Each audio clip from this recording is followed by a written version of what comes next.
नमस्कार जेटी में स्वागत है आपका। मैं हूं योगेंद्र, आप देख रहे हैं खास खबर। खास खबर में आज हम बात करेंगे वर्तमान राजस्थान सरकार के 100 दिन पूरे बुधवार को हो चुके हैं। क्योंकि अक्सर हम ये देखते हैं, लेकिन अभी क्या इलेक्शन की गहमागहमी है तो शायद हो सकता है सरकार के नुमाइंदे ही भूल गए। 100 दिन हम पार भी कर चुके हैं। अक्सर देखा करते हैं कि 100 दिन सफलता के, सरकार के 100 दिन, नेताओं के इश्तिहार, बधाइयों का रेलम पेल। तो चले हम याद दिला देते हैं सरकार के 100 दिन है। इस 100 दिन का सफर सरकार का कैसा रहा है, इसको लेकर के आज हम चर्चा करेंगे। मुख्यमंत्री अशोक गहलोत ने तीसरी मर्तबा मुख्यमंत्री के रूप में शपथ ली 17 दिसंबर 2018 को। और यह सफरनामा कैसा रहा 100 दिन का, क्या कुछ खास रहा, कुछ छाप छोड़ पाए? क्योंकि यह चर्चा करना लाजमी यूं होगा कि अशोक गहलोत जब दूसरे कार्यकाल में, यानी कि 8 से 13 का जो कार्यकाल रहा, उस दरमियान जाते जाते घोषणाएं तो बहुत सारी की, जनहित की बातों की भी खूब चर्चाएं रही। लोगों ने कहा कि ये अनाउंसमेंट्स तो अच्छे हैं, लेकिन उनकी क्रियान्विति नहीं हो पाई। वजह साफ रही कि समय का अभाव था। क्या वास्तव में गहलोत उन सब चीजों से कुछ लेसन लेकर के बिगनिंग में कुछ कर पा रहे हैं अपने तीसरे कार्यकाल में? ये लेकर के हम चर्चा करेंगे। चलिए हम आपको मजमून दिखाते हैं हमारा आज का, और उसके बाद हमारे साथ पैनलिस्ट भाजपा की सीनियर लीडर अलका सिंह जी हमारे साथ हैं, कांग्रेस नेता और राजस्थान प्रदेश कांग्रेस के सचिव सुशील आसोपा जी हैं, हमारे सहयोगी सुधांशु सारस्वत हमारे साथ हैं। सभी का स्वागत है। मजमून देखिए, फिर लौटते हैं पैनल पर। 17 दिसंबर को जब अशोक गहलोत ने प्रदेश के मुख्यमंत्री के तौर पर शपथ ली तो सरकार के सामने कई चुनौतियां थी। प्रदेश की जनता भाजपा से शिफ्ट होकर कांग्रेस की तरफ अपना रुख कर चुकी थी। ऐसे में महत्वपूर्ण जिम्मेदारी थी कि सरकार जनता के फैसले को सही साबित करे और न केवल अपने घोषणा पत्र में किए गए वादों को पूरा करे, साथ ही साथ जनता से जुड़ी योजनाओं को त्वरित गति से लागू भी करे। इस चुनौती को मुख्यमंत्री अशोक गहलोत और उप मुख्यमंत्री सचिन पायलट के नेतृत्व वाली सरकार ने अपने प्राथमिकता के तौर पर लिया और महज 100 दिन में ही जनता से जुड़े 100 सरोकारों को अमली जामा पहनाया गया। 18,000 करोड़ के किसानों के कर्जे 2 महीने में माफ करके कर्ज माफी का प्रमाण पत्र उनके हाथ में दिया जा चुका है। 24 लाख किसान परिवारों को फायदा मिल चुका है। बुजुर्ग, विकलांग और विधवा पेंशन 500 से 750, 750, 1000 से 1500 रुपए कांग्रेस की सरकार ने आते ही कर दी। इन्होंने नहीं की। आते ही फ्री दवा योजना, फ्री जांच योजना में बढ़ोतरी हुई। कैंसर, आपके ये जितनी भी लाइलाज बीमारियां, बड़ी बड़ी चाहे हार्ट, सब में वापस बढ़ोतरी कर दी। जो शहीद, जिनकी विधवाएं, जिनको 4,000 रुपए मिलते थे उनके 10,000 रुपए कर दिए। 1,75,00,000 लोगों को 1 रुपए किलो में गेहूं शुरू हो गया।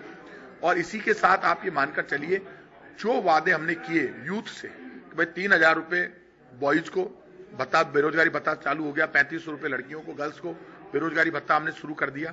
ये काम हमारे वो 2 महीने के स्टॉक है जो हमने आते ही खिलना चालू किया, काम किया, काम हो गया, जनता को रिलीफ मिला। बीजेपी जाते हुए काम करती है, कांग्रेस आते हुए काम करती है। बीजेपी कांग्रेस में बेसिक अंतर है। वहीं भाजपा का कहना है कि कांग्रेस की गहलोत सरकार ने प्रदेश की जनता को 100 दिन में गुमराह किया है। जवानों का बेरोजगार भत्ता कहां है? इसलिए मैं कहना चाहूंगा कि ये 100 दिन जो पूरे हुए हैं, उसको यदि एक पंक्ति में उसको समराइज किया जाए, यानी संक्षिप्त रूप में कहा जाए, तो हम ये कह सकते हैं कि नौजवान हैरान, किसान परेशान, रोगी हलकान और महाराणा प्रताप की जगह अकबर महान। कुल मिलाकर कहा जा सकता है कि गहलोत के नेतृत्व में प्रदेश सरकार ने अपने पहले 100 दिन जनता को समर्पित किए। ब्यूरो रिपोर्ट, जन टीवी न्यूज।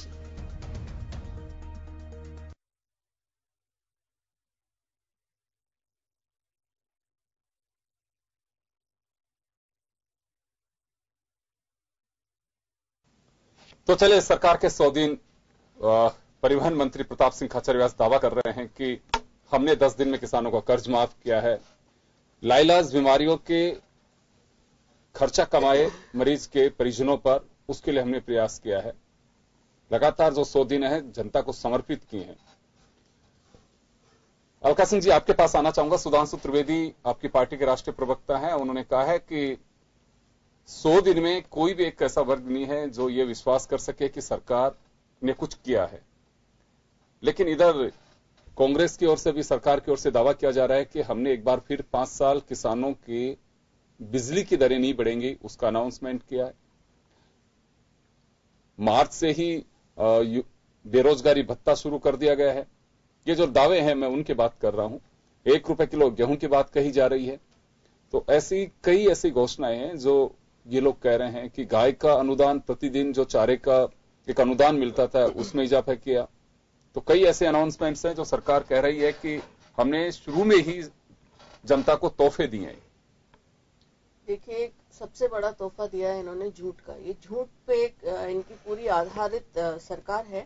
इन्होंने किसानों की संपूर्ण कर्ज माफी की बात की थी, संपूर्ण कर्ज माफी। और इनके युवराज अभी आए थे तो वो 1 से 10 तक उन्होंने पहले भी गिनती की थी। अब 10, 11, 12 जनता इंतजार कर रही है कि कब युवराज आके संपूर्ण कर्ज माफी करेंगे। अब कर्ज माफी एक बिल्कुल छलावा है। कभी कहते हैं कोऑपरेटिव बैंक्स, कभी कहते हैं डिफॉल्टर्स। अब अंत में ये आ गए हैं फसली जो ऋण है। और फसली ऋण 5 से 50 हजार के बीच का होता है। लोगों के 500-500, 700-700 रुपए के इन्होंने अभी तो सर्टिफिकेट्स पकड़ाए हैं। हमने किसान सम्मान निधि जो हमारी राष्ट्रीय सरकार ने चालू की थी, उसकी 2-2 किस्तें अन्य राज्यों में पहुंच चुकी हैं। राजस्थान की सरकार एक लिस्ट तक नहीं भेज पाई है, जिसमें इनको कुछ नहीं करना था, सिर्फ वेरीफाई करके लिस्ट भेजनी थी ताकि उन किसानों को इसका फायदा पहुंच सकता। तो ये तो इनके किसान के प्रति नीति है। बेरोजगारों के लिए ये कह रहे हैं कि हमने 3,000, 3,500 भत्ते की बात हुई थी। फिर क्योंकि इनकी आदत है भेदभाव करना, फिर 3,000 और 3,500 कर दिया। वो भी आज तक ना उसका रोड मैप है, ना कोई काम हुआ है। एक भी व्यक्ति, एक भी बच्चा ऐसा नहीं है जिसको ये भत्ता मिला हो। तीसरी बात ये करते हैं भामाशाह योजना जो हमने चालू की थी। आयुष्मान भारत, इनको सिर्फ आयुष्मान भारत लागू करना था, केंद्र सरकार का पैसा था। भामाशाह योजना थी जिसमें कि गरीब रोगी का मुफ्त इलाज मुश्किल से मुश्किल जो बीमारी है उसमें हो जाता था। आज स्थिति यह है कि प्राइवेट हॉस्पिटल्स में मरीज भर्ती हैं और खुद का उनको पेमेंट करना पड़ता है। अभी इनके मंत्री जी कह रहे थे कि हमने कैंसर जैसी बीमारियों का कर दिया। ये थोड़ा सा रिकॉर्ड उठा के देख लें और रघु शर्मा जी से बात कर लें। कैंसर और जो गंभीर बीमारियां हैं उनको इन्होंने बिल्कुल भी इंक्लूड नहीं कर रखा है। निःशुल्क दवा का जो हमने बजट किया था उस बजट को भी इन्होंने कर्टेल कर दिया है। तो ना ये सरकार किसानों के हित में काम कर रही है, ना युवाओं के हित में काम कर पा रही है, और ना ही महिलाओं और आम गरीब के लिए कुछ कर पा रही है। सिर्फ घोषणाएं ही करती है, जैसा कि इनकी गहलोत साहब ने पिछली बार जाते जाते कंबल बांटे थे, आखिर में तो पैसे तक बांटने लग गए थे। तो ये इस सरकार का चरित्र रहा है कि सिर्फ घोषणाएं करें, लोगों को दिग्भ्रमित करते रहे, दिवा स्वप्न दिखाते रहे और इसी के बूते राज में आ जाए, जो कि अब संभव नहीं है। आज मैं आपके आरोपों का जवाब लूंगा मैं सुशील आसोपा साहब से। आसोपा साहब, अलका सिंह जी को आपने सुना, मैं रिपीट नहीं करूंगा। कहा यह जा रहा है कि आप जनता को गुमराह करते हैं जिसके मास्टर हो चुके हैं। देखिए, पहली बात तो ये कि फर्क ये है कि जाते हुए करने का हम पर जब आरोप लगा 2013 में, तो उसमें हम एक लोकतांत्रिक पार्टी हैं, लोकतंत्र में विश्वास रखते हैं। हालांकि हमने ऐसा नहीं किया, 2011 से निःशुल्क दवा योजना शुरू की थी, लेकिन फिर भी आरोप लगा, जनता में भी एक मैसेज इस तरह का ये भ्रम फैलाने में कामयाब हो गए। तो इस बार हमने कहा कि नहीं, आते ही हम सब कर देंगे और उसको 5 साल में प्रॉपरली परफॉर्म करके दिखाएंगे। और वो आप सामने देख रहे हैं कि आदेश लगातार ये 29-30 तो ऐसे वित्तीय वो मतलब इन्वॉल्वमेंट वाले आदेश हैं जो हमने जारी कर दिए हैं। अब इसमें अलका जी ने जो फरमाया कि साहब भ्रमित कर रहे हैं, दावे हैं, ये मैं तो एक एक चीज का कह रहा हूँ। 3,000, 3,500 1 फरवरी से लोगों को मिलने लग गया है। मैं आपको चुनौती दे रहा हूँ, एम्प्लॉयमेंट डिपार्टमेंट की वेबसाइट पे चले जाएं, उसके अंदर एक 16 नंबर एनेक्स्चर है, उसके अंदर आपको टेबल मिलेगी कि आप 3,000 और 3,500 के हिसाब से कितने हजार लोगों को अब तक मिलना लग गया है। एक बात 500 और 750, 750 से 1,000 ये जो पेंशन है ये भी आपकी 1 फरवरी से मिलने लग गई है। दुग्ध उत्पादकों को 2 रुपए लीटर मिलने लग गया है बोनस। 1 रुपए किलो पे गेहूं। योजनाएं धरातल पे नहीं है आसोपा साहब। आप किताबी बात कर रहे हैं। मैं आप जो एनेक्चर बता रहे हैं उसमें से आप एक भी बच्चे से बात कर लीजिए। मैं निवेदन कर रहा हूँ, देखो ऐसा मैं निवेदन कर रहा हूँ, मैं ये निवेदन कर रहा हूँ कि आपको मैं चुनौती दे रहा हूँ। टोकना नहीं चाह रही थी, लेकिन मैं अभी दौसा जिले में सभा करके आई हूँ और आपका जो एनेक्शर 16 है उसमें जो बच्चे हैं उनकी डिटेलिंग लेके मैंने फोन पे बात की है। एक भी बच्चे को अभी पैसा नहीं है। एम्प्लॉयमेंट एक्सचेंज किसी बच्चे को नहीं केंद्रित मत करिए। मैं आपको चुनौती दे रहा हूँ। राइट टू इंफॉर्मेशन में आप हमें सूचना नहीं देती थी, आपको कांग्रेस गवर्नमेंट में हर चीज की सूचना मिलेगी, उसका इम्प्लीमेंटेशन नहीं हो तो एक बात। एक सबसे बड़ा बात और आपने जो गिनाए या प्रताप सिंह जी ने गिनाए, हमने राइट टू एजुकेशन में हमने आरोप लगाया था आप पर कि आप 4,24,000 सीटें हैं 25% और आप 1 लाख 1.25 लाख भरते हो, क्योंकि आपने वो 2.5 लाख से घटा के 1 लाख लिमिट कर दी। सुप्रीम कोर्ट तक आप लड़ने गए एनजीओ के खिलाफ। नामांकन हमारे समय में सबसे ज्यादा। मेरी बात सुनिए, मुझे बड़ी पीड़ा होती है आपको सच्चाई के खिलाफ जा रही है तो हमने तो नहीं है इसके कोई बात नहीं, हमने 2.5 लाख की लिमिट कर दी वापस। आज आप देखिए धड़ाधड़ रिकॉर्ड टूट रहे हैं, 5 लाख के करीब रजिस्ट्रेशन हो चुके हैं, जबकि उसके अभी 4 अप्रैल डेट आनी बाकी है। आपके पत्रकार साथी उसकी सूचनाएं ला रहे हैं। एक चीज जवाबदेही कानून, सारे विभागों के लिए जवाबदेही कानून का हमने वादा किया था, उसका प्रारूप वेबसाइट पर जारी हो गया है। आपत्तियां आप जारी के उसमें दीजिए, आप और क्या क्या सुझाव देना चाहते हैं, जोड़ना चाहते हैं, घटाना चाहते हैं, किस विभाग में आपको क्या मनरेगा। जब आप हमने शपथ ली थी 8,13,000 श्रमिक काम कर रहे थे उस दिन, आज लगभग 25 लाख काम कर रहे हैं। सचिन पायलट जी ने काम मांगो अभियान जारी शुरू किया जनवरी फरवरी में, उसका परिणाम है कि 20 लाख से ऊपर आज मनरेगा में श्रमिक है। चले एक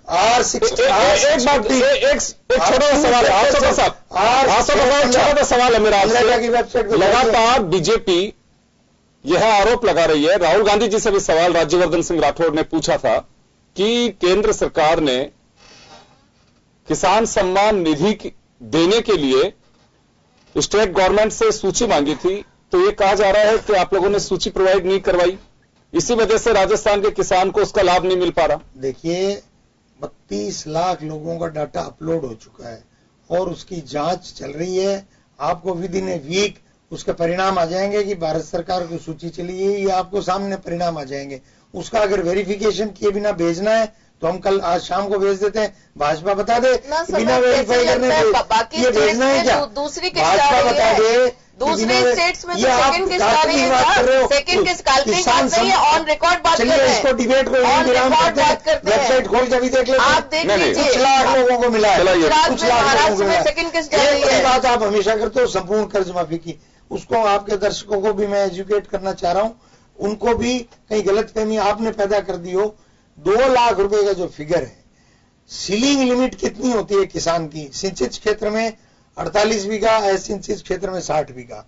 उस जमीन को मैनेज करने के लिए, खेती को मैनेज करने के लिए 2 लाख रुपए से ऊपर की जरूरत नहीं पड़ती रोटेट करने के लिए। पूरी बात सुनने जब आपने संपूर्ण कर आपके बात को आप समझा देते हैं कि ये स्थिति है, 2 लाख की घोषणा करें, क्यों उन्होंने संपूर्ण कर्ज माफी की बात की? तीसरी बात, क्यों उन्होंने सारे बैंकों के कर्ज माफ करने की बात? अभी भी वो यहाँ आए थे तो यही बोल के गए कि हमने 2 दिन में कर दिया, जबकि धरातल पे कोई काम नहीं हुआ है, उसकी बात कर रहा हूँ, कुछ भी काम नहीं हुआ है। जो देखिए नवंबर तक तो आप ही विराज रहे थे कुर्सी पे, हमने तो बिल्कुल माफ की थी साहब, हमने माफ की थी। आप जा रहे हैं, मैं आखिरी बात कागजी बात कर रहे हैं, आप रिकॉर्ड लेकर आ गए, आप कागजी बात कर रहे हैं, आप मैं आखिरी बात पूरी कर रहा हूँ, मैं आखिरी बात पूरी कर रहा हूँ। अगर हमने 50,000 माफ किया है तो इसका मतलब क्या, आप कोऑपरेटिव का लोन 50,000 से ऊपर आपने दिया ही नहीं नवंबर तक? फसली ऋण नहीं होता सर, फसली ऋण नहीं होता 50,000। इसका मतलब ये हुआ कि आप फसली ऋण होता ही नहीं है, नहीं फसली ऋण होता ही नहीं है, 5 से 50,000। मैं आपको एक नाम बताता हूँ, रोहिताश कुमार जी आपके पूर्व मंत्री, उनके समधी है भागीरथ जी स्वामी, मेरे गांव 15 जेठ गंगानगर के, और नवरत्न जी स्वामी, और वो नौरंगा स्वामी, 3 उनके समधी हैं। तीनों के 1.5 लाख रुपए माफ हुए हैं, मेरे 50,000 रुपए माफ हुए, मतलब मेरे भाई के, मेरे तो माफ नहीं है, क्यों? ऋण 50,000 से ज्यादा नहीं होता। मेरे भाई के 50,000 रुपए माफ हुए, उन भागीरथ जी, नौरंगा जी और नौरतन जी के रोहिताश कुमार जी को फोन कर लो, 1.5 लाख रुपए माफ हुए, उनके 6 खाते हैं, उनके 9 लाख रुपए अलग अलग होंगे, बाकी फर्स्ट नहीं होता। चलिए मैं आप लोगों के पास लौटूंगा, एक बार मैं सुधांशु के पास में जाना चाहूंगा। सुधांशु, सरकार बदली है, हुकूमत जब बदलती है तो कई हल्के में उसकी चर्चा भी होती है। अशोक गहलोत पे पहले यह आरोप लगते रहे कि मॉनिटरिंग का अभाव रहा और अनाउंसमेंट जितने भी हुए वो धरातल पे नहीं उतर पाए।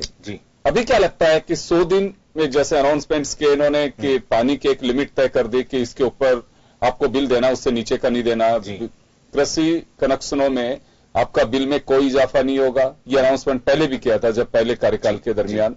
तो अभी क्या लगता है कि 100 दिन में ऐसी कोई एक्सरसाइज लग रही है आपको कि 2008 से और 13 के दरमियान जो इनका कार्यकाल रहा जिसमें कुछ आरोप लगे उससे कुछ सबक लिया हो गहलोत ने? देखिए, होता क्या है कि जब नई सरकार चुन के आती है तो उससे एक्सपेक्टेशंस बहुत बढ़ने लगती हैं। लोग उसके जो घोषणा पत्र है, जिस तरह से घोषणाएं करी मुख्यमंत्री गहलोत ने, उनकी सरकार ने, तो अब वो उन घोषणाओं की तरफ लोग देख रहे हैं लगातार। तो निश्चित तौर पर देखिए, काम सरकार ऐसा नहीं है कि बिल्कुल घोषणा करके काम नहीं कर रहे होंगे, सरकार के जो विभाग हैं बिल्कुल मॉनिटरिंग नहीं की जाएगी, लेकिन उचित मॉनिटरिंग का अभाव ही किसी भी सरकार के लिए लास्ट में जाकर बड़ा एक दुखदायी परिणाम साबित करता है। जब वो वोट, जैसे मैं आपको एक उदाहरण देना चाहूंगा, बीजेपी पिछली जो कार्यकाल था अशोक गहलोत साहब का, जब वो लास्ट में घोषणाएं कर रहे थे तो उनकी सरकार जाने के बाद तक लोग ये कहते रहे कि ये एक बहुत बड़ा कारण रहा कि सारी घोषणाएं वो लास्ट में आके करने लगे, सारे वादे अब उनको लास्ट में समझ में आने लगे। एक और उदाहरण मैं आपको देना चाहूंगा, अब बीजेपी की सरकार नहीं रही तो बीजेपी ये कहती है कि नहीं, हमारे बहुत ज्यादा अंतर से हम नहीं हारे, लेकिन इसको ये मानना चाहिए कि आप हारे क्यों। हारने का रीजन होता है कि आपकी योजनाओं का कहीं ना कहीं लोग आपसे संतुष्ट नहीं हुए, आप उनको संतुष्ट नहीं कर सके कि आपको दोबारा रिपीट करते। आप देखिए कि जब विधानसभा में जब अंतिम बजट पूर्व मुख्यमंत्री वसुंधरा राजे दे रही थी, उस दौरान वो कह रही, उन्होंने बहुत सारी वादे किए, बहुत सारी घोषणाएं करी, और जब उनसे पूछा गया कि किस तरह से इनको आप करेंगी, क्योंकि बहुत सारा ज्यादा समय नहीं था, तो उनसे मुंह से भी निकल गया था कि जितनी होंगी उतनी हो पाएंगी, उसके आगे जितनी हो पाएंगी। लेकिन उन्होंने फिर सुधारते हुए ये भी कहा कि 600 में से करीबन 500 हम योजनाओं को पूरा कर चुके हैं और बाकी जल्द ही पूरा कर देंगे। तो कुल मिला के देखिए, सरकार घोषणाएं करती है। अब ये जो घोषणाएं करी हैं 100 दिन का, मैं ये नहीं कह रहा कि 100 दिन बहुत ज्यादा है किसी भी सरकार को तोड़ने और मापने के लिए, अभी बहुत सारा और बहुत लंबा समय बाकी है गहलोत सरकार के पास। लेकिन अगर उचित मॉनिटरिंग नहीं हुई, जैसे अलका जी कह रहे हैं कि किसी भी काश्तकार को उसका फायदा नहीं हो पा रहा है, बेरोजगारों को भत्ता नहीं गया है 3,000 और 3,500 का जो इन्होंने भत्ता तय किया है, इनकी उचित मॉनिटरिंग होनी जरूरी है। और जो प्रशासनिक महकमा है, सरकारी महकमा है, उसको देखना होगा कि योजनाएं बहुत लुभावन होती हैं, लोक लुभावन होती है, सुनने में अच्छी लगती हैं, लेकिन जब तक उससे आम लोगों को लाभ नहीं होता तब तक उनकी उपयोगिता को नहीं माना जाता। अलका सिंह जी, एक बार आपके पास आना चाहूंगा फिर मैं वापस। अशोक गहलोत पे जैसे आरोप पहले लग रहे थे कि जाते वक्त अनाउंसमेंट किए हैं, कोई भी सरकार शुरू में अगर अनाउंसमेंट करती है, और मैं तो कहूंगा कि जो कार्य योजना को हाथ में लेते हैं, 2 तरह की प्लान्स होते हैं, एक शॉर्ट टर्म और लॉन्ग टर्म। लॉन्ग टर्म में हो सकता है कि कई बार एक बहुत ही लंबा प्रोसीजर भी होता है, एक लंबा चलता है उसमें, जैसे आपकी रिफाइनरी का प्रोजेक्ट है या मेट्रो का प्रोजेक्ट है, ये लॉन्ग टर्म प्रोजेक्ट हैं, ये चलते रहेंगे। लेकिन कुछ ऐसे वादे होते हैं, दावे होते हैं या घोषणाएं होती हैं जिन्हें आपको पूरी करनी है, कोई भी सरकार हो। क्या अगर शुरू के 10 दिन, 15 दिन, महीने भर में अगर ये घोषणाएं होती हैं तो क्या कहीं नियत पे उस पर शक किया जाना चाहिए? कोई सरकार हो, चाहे आपकी हो चाहे इनकी हो। देखो, नियत पे योगिनी जी, नियत पे शक की गुंजाइश इसलिए होती है कि वो घोषणा क्या करते हैं और काम क्या करते हैं।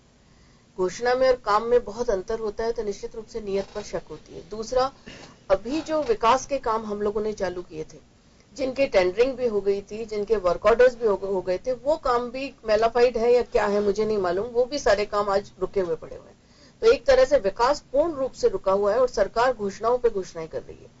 अब ये घोषणाओं क्या स्वरूप लेती है, क्यों चुनाव को देखकर ये घोषणाएं हैं या इन पर इनका कुछ रोड मैप है? क्योंकि सिर्फ पेपर पे इनके पास बहुत सारी घोषणाएं हैं कि हम इसके लिए ये कर देंगे, गरीब के लिए ये कर देंगे, किसान के लिए ये कर देंगे, लेकिन जब तक वो घोषणाएं धरातल पे नहीं आएंगी, मूर्त रूप नहीं लेंगी, तब तक सिर्फ घोषणाओं का पिटारा, एक झूठ के पुलिंदे के अलावा कुछ भी नहीं है। और उससे जनता परेशान ज्यादा होती है, क्योंकि आज जनता इन गुलामों में आने वाली नहीं है कि इन्होंने कह दिया हम ये कर देंगे। फिर पहले ही कांग्रेस के बारे में कहा जाता था कि एक चुनाव तो वो घोषणा के नाम पर जीतते थे, दूसरी उसका टेंडरिंग करके जीतते थे, और तीसरे समय पे आधी रोड बनने के बाद करते थे।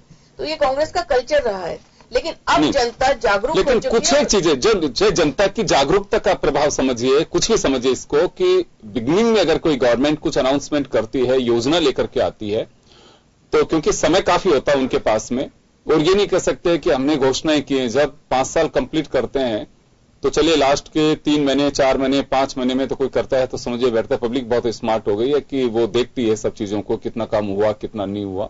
लेकिन कुछ एक चीजों को लेकर के तो माना जाना चाहिए कि जैसे अभी कहा गया, मैं ये नहीं कह रहा कि आप लोगों ने नहीं किया, आप लोगों ने भी हार्ट के स्टंट हैं या दूसरी कोई चीजें हैं उनको कम किया, अपनी इक्विपमेंट्स जो लगते हैं बोन्स के उनको भी अपने रेट काफी कम लेकर के आए।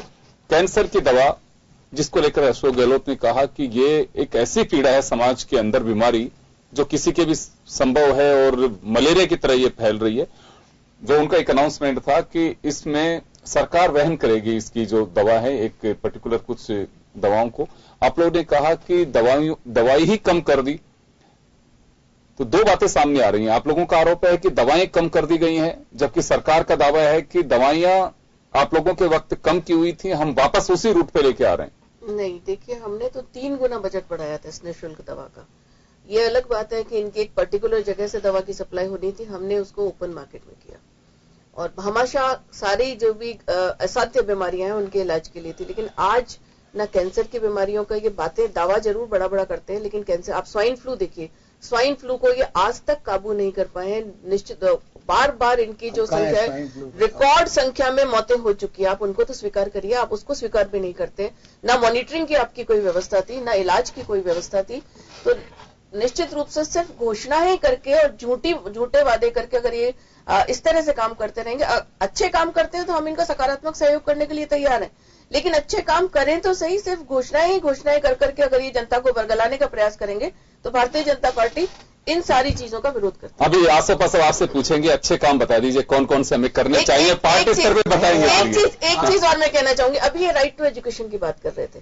राइट टू एजुकेशन का अगर आप गांव में जाकर देखें, पेपर लेकर आप बैठ जाएं, उसके अंदर रिकॉर्ड बताएं, वो तो बहुत आसान है। आप गांव में देखिए, जो बच्चा प्राइवेट स्कूल में नॉमिनेटेड है वो सरकारी स्कूल में भी उसका नाम है। ऐसे कई किस्से मेरे विधानसभा क्षेत्र में भी हुए और उनको हमने फिर वहां से डिबार करके उनको सजा दिलवाई है। तो इस तरह की घटनाएं नहीं हो, इसलिए हमने राइट टू एजुकेशन में किया। लेकिन आपने देखा कि हमारी सरकार आने के बाद पहली बार शिक्षा का जो स्तर है 29 से 6 लेवल पे हम पहुंच गए थे।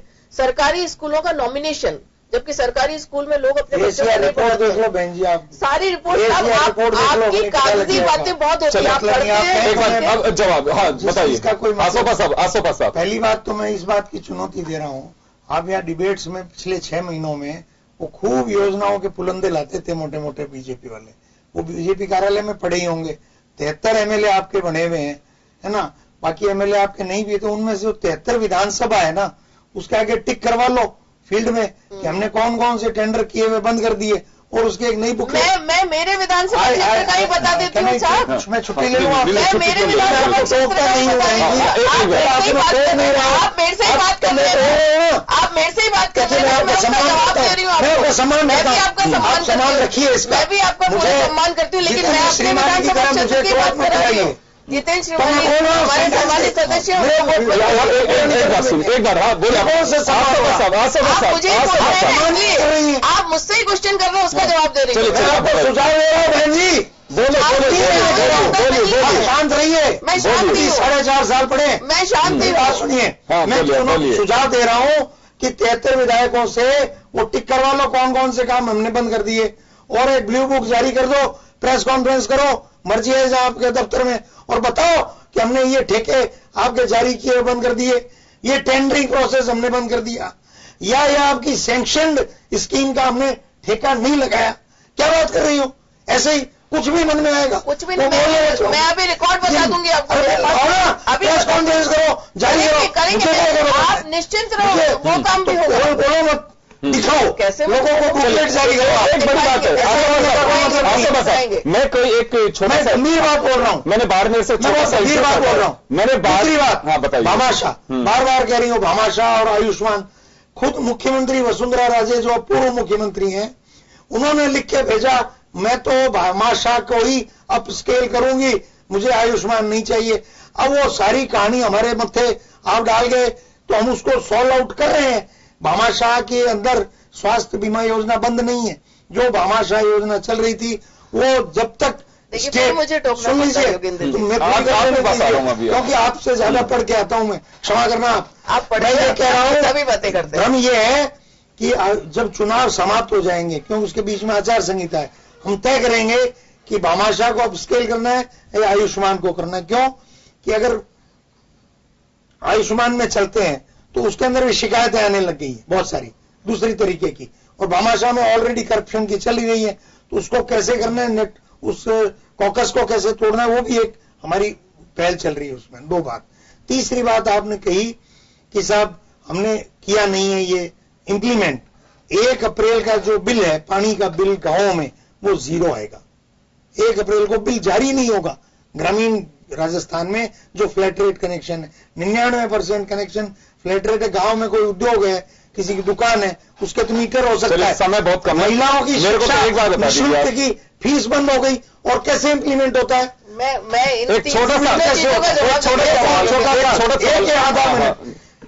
क्राइम रेट, आपके कटारिया जी परसों प्रेस कॉन्फ्रेंस कर रहे थे, ये जनवरी में और फरवरी के बीच में डकैती 54% कम हुई है, लूट 23% कम हुई है, अपहरण 9% कम हुआ है, बलात्कार 27% कम हुआ है। मीडिया गलत है। मीडिया नहीं, चीजों का जवाब देना चाहिए। और उसके अलावा समय बहुत कम है, समय कम है। मेरा एक छोटा सा सवाल छोटा सा खोलोगे अनाउंसमेंट है, ये अनाउंसमेंट है कि 5,000 निकाल दिए। सर टेंडर की आवश्यकता नहीं है, उसमें आप लोगों ने कॉल किए हैं, वो एप्लीकेशन जारी करते हैं। हाँ बिल्कुल वो हो गई। मैं एक स्थानीय निकाय के चुनाव डायरेक्ट होंगे, भ्रष्टाचार बना रखा था बीजेपी ने उसके अंदर। आपने एजुकेशन खत्म करके तो बिल्कुल जो अपनी लोकल सेल्फ जो सरपंचों के चुनाव का एक मोदी जी को प्रधानमंत्री बना रखा है आपने। आप देखिए मत जाइए, मैं आपका सवाल तो खुद ही उन्होंने रिफाइनरी का बता दीजिए, रिफाइनरी का वापस एमओयू होगा कि क्या होगा? रिफाइनरी बिल्कुल कंटिन्यू करेगी, क्योंकि इन्होंने जो एमओयू किया वो वही है जो हमने किया था। एमओयू में कोई चेंज है ही नहीं। उस समय क्रूड ऑयल का उत्पादन था X, और उसमें लिखा हुआ था कि टेलीस्कोपिक कंडीशन रहेगी, जो क्रूड ऑयल बढ़ेगा तो राज्य का हिस्सा कम होता चला जाएगा। 5 साल बाद 4 साल बाद क्रूड ऑयल का उत्पादन बढ़ गया तो राज्य के हिसाब कि दिक्कत ये हो गई है कि इस वक्त राजनीतिक दल जो केवल विरोध कर, चूंकि बीजेपी के बड़े विरोधी अच्छे उसके विपक्ष के साथ मौजूद है, भाजपा केवल विरोध करने के लिए विरोध करते हैं। अब आप देखिए सुधांशु त्रिवेदी जब बाइट दे रहे थे तो उन्होंने कहा मरीज हल्कान की राष्ट्र किसान परेशान, और उन्होंने महाराणा प्रताप और अकबर का भी जिक्र कर दिया। अब इस विरोध में महाराणा प्रताप और अकबर का जिक्र करने का कोई औचित्य नहीं बनता था, लेकिन उसके बाद भी कर दिया। तो कुल मिला के विरोध और योजनाओं पर बात करनी चाहिए, आंकड़ों पर बात करनी चाहिए, केवल निरर्थक विरोध करने से कोई फायदा नहीं है। चलिए सुधांशु, मैं माफी चाहूंगा अलका सिंह जी, समय का अभाव है, तो चलिए 100 दिन सरकार के हमने एक इंट्रोड्यूस कराया कि 100 दिन सरकार के हो भी चुके हैं, क्योंकि चुनावी गहमागहमी है इस वक्त, टिकटॉक की उलझन दोनों राजनीतिक दलों के सामने है, तो ऐसे में 100 दिन कब निकल गए पता भी नहीं चल पाया। एक्चुअल में गवर्नमेंट के लिए आफ्टर पार्लियामेंट इलेक्शन उसी के बाद पता लग पाएगा कि किस तरह से चल रही है, क्या योजनाएं आ रही हैं, बजट आएगा और कुछ स्कीम सामने आएंगी, तब पता लगेगा। समीक्षा 1 साल पे होनी चाहिए और जनता करती है 5 साल पे। खैर 100 दिन थे, 100 दिन में कई बार हम स्लोगन्स देखते हैं, स्पीच देखते थे, तो इसी वजह से एक जम टीवी की इच्छा थी कि 100 दिन में भी कुछ होना चाहिए चर्चा। चलिए बहुत बहुत शुक्रिया आप सभी का। खास खबर में आज इतना ही, दीजिए इजाजत, नमस्कार। आप महिलाओं की फ्री शिक्षा की बात कर रहे हैं ना।